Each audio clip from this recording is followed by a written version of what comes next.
Hello and welcome to the ChinaSkinny Trackers. We have developed these tools in response to the most common client needs that we have observed in our 10 years as a China market research agency. This live look into the market is designed to help our subscribers address problems in their current China engagement, stay on top of trends, and ultimately be more effective in any future endeavor in China.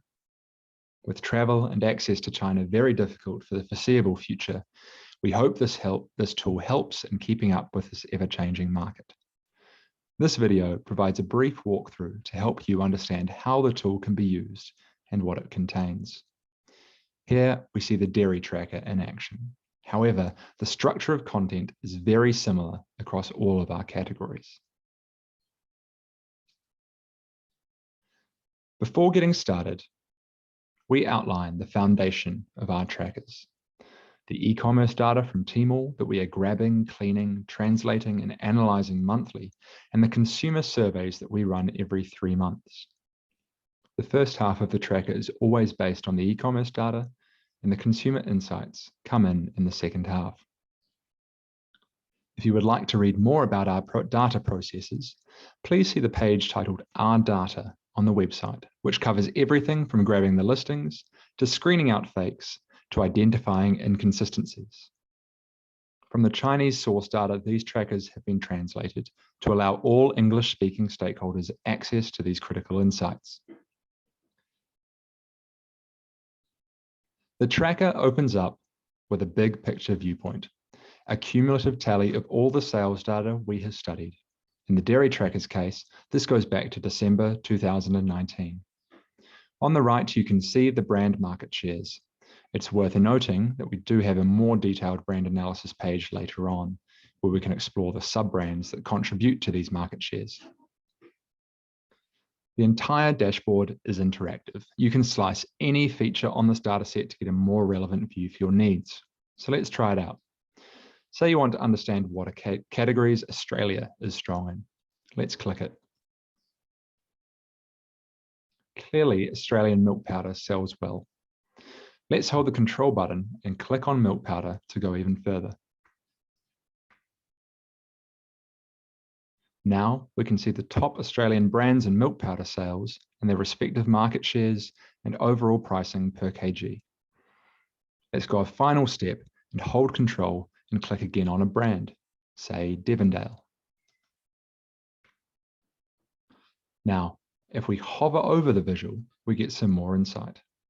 Number of sales orders, what share milk powder makes up of their total dairy sales, a few relevant milk powder insights from our consumer survey, and how Devondale is discounting their milk powder on average versus the weighted average when we take sales into account.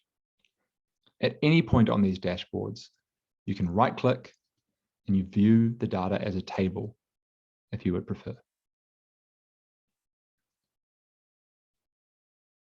Right. Now that you've got an understanding of just how interactive these pages are, we can walk through the rest of the content. Monthly performance gives the ability to track trends and understand how brands and origins are performing over time. Down the bottom right, you can select from the long list of brands in both English and Chinese. As an example, let's go back to our brand Devondale again. Here, we can see they had a big spike in Singles Day in November 2020, but didn't do so well in the big 618 festival in June. However, we can also see here that their average pricing was much higher during that festival, and perhaps they tried campaigns that were less discount orientated. This is a great feature of the trackers, being able to pull out interesting market features to direct some further analysis. Next up is pricing. This demonstrates where sales revenue is being distributed. You can see here that overall a large portion of revenue is attributed to these 10 to 30 yuan price bins. And much of it is domestic. And once again, you can toggle by foreign origin or category, or move sliders around to hone in on your desired price point. We've already touched upon how big discounting is on these e-commerce platforms. This page takes into account the original pricing set by brands, the discounted price, and at what discount sales are being converted in respective categories. We can look at a category. Let's take milk powder once again, and see broadly if brands in that category are pricing or discounting their products accurately. Of course, this has many other factors at play, but using the filters to refine more closely to your format, your price point, and your origin can be a great guide in setting your pricing. Now, the brand deep dive, plotted using sales revenue and pricing. Immediately here, you can see an outlier that skews the visual. In this case, a very expensive camel milk powder brand. Let's right-click and exclude that.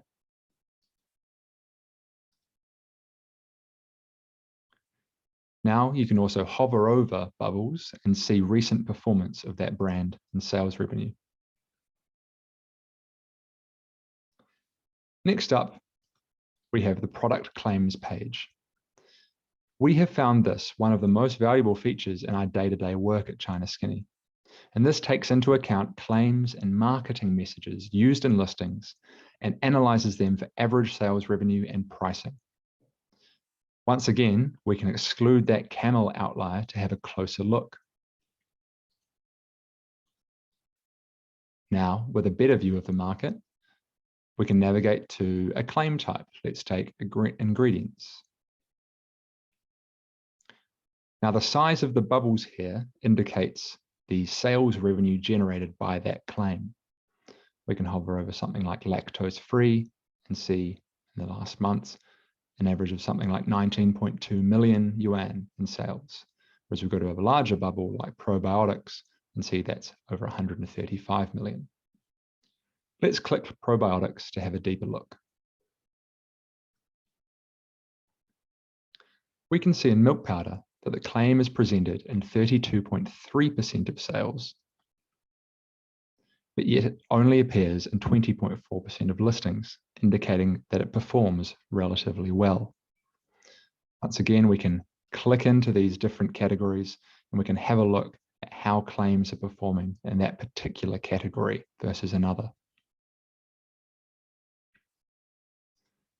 The next page provides the exact same pricing and discounting analysis provided earlier for the entire categories, but this time for each of these claims. Now we get onto the consumer survey data. Our quarterly panel of 800 consumers and users of imported products in our respective tracker categories. Once again, with all these pages, the data can be filtered, in this case, by gender, city tier, city, income, age, and children. And just like the e-commerce data, it can be refined by time period, in this case quarterly, to track changes over time. This first page tackles current and expected consumption, asking consumers what categories they currently consume and what ones they plan to in the coming quarter.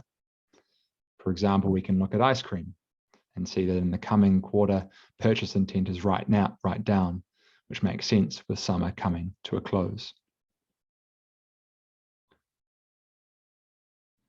To have a look at the filters available, let's look at a category like cheese, a very small category in China that is not well established. If we click on China's most foreign influenced cities like Shanghai and Beijing,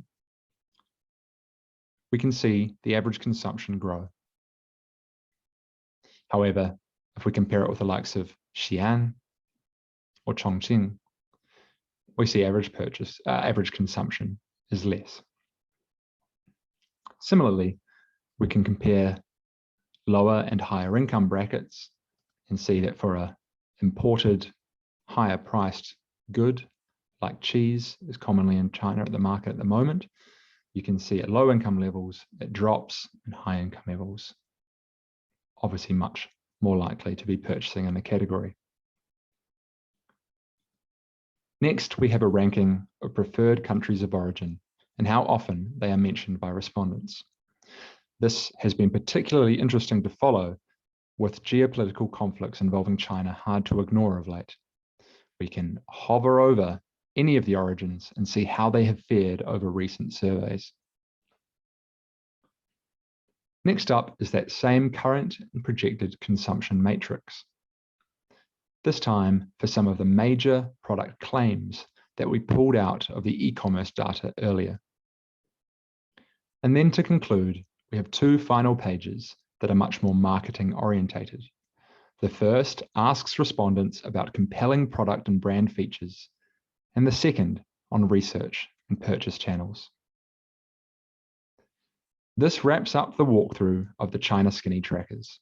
If you have any further questions, please contact us through the website or email us at datatracker@chinaskinny.com.